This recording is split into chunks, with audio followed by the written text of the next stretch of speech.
Баршаңызға сәлем. Бүгін өте нәзік, тез әрі оңай дайындалатын, бір жасағаннан керемет шығатын меренговый рулет дайындаймыз. Алдымен жұмыртқаның ақуызын сарысынан бөліп аламыз. Ыдысымызға ақуызды салып, лимонный кислота саламыз. Тұз қосамыз. Енді орташа жылдамдыққа қойып, миксермен араластырамыз.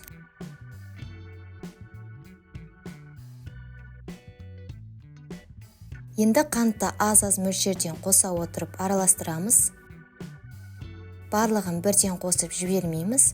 Арасына 15-20 секунд салып, келесі бөліктерін салып отырамыз.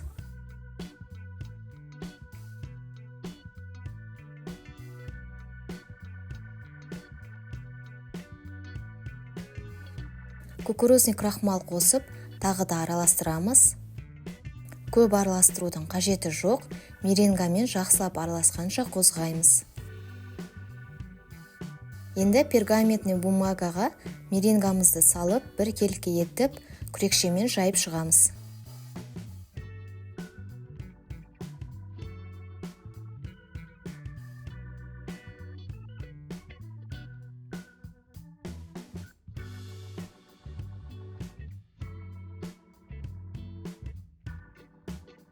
Үстіне миндальный лепестки салып шығамыз.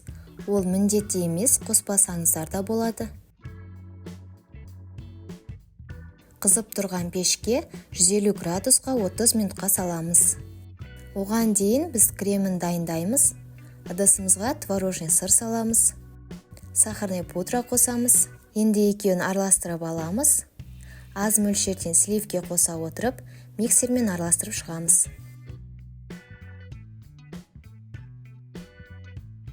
Біздің крем дайын болды. Міне біздің меренгамыз да дайын. Үстіне пергамент қағазын қойып, меренганы келесі бетіне төңкереміз. Енді ақырын пергамент қағазын аламыз.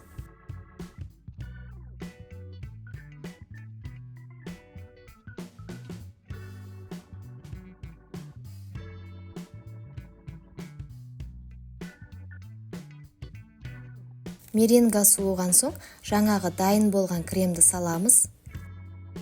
Барлық жеріне бір келкі етіп жайып шығамыз.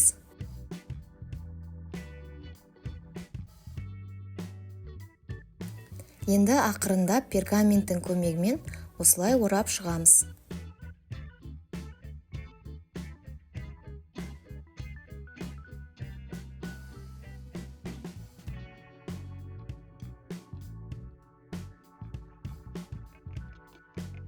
Үстіңгі бөлігіне насадканың көмегімен қалған кремді осылай әртүрлі етіп жағып шығамыз.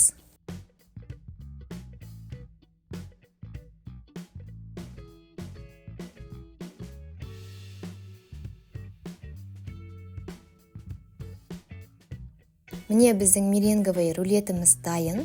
Тоңазытқышқа 1-2 сағатқа салып аламыз. Мұзатылған меренговый рулет оңай кесіледі, әрі дәмдірек болады.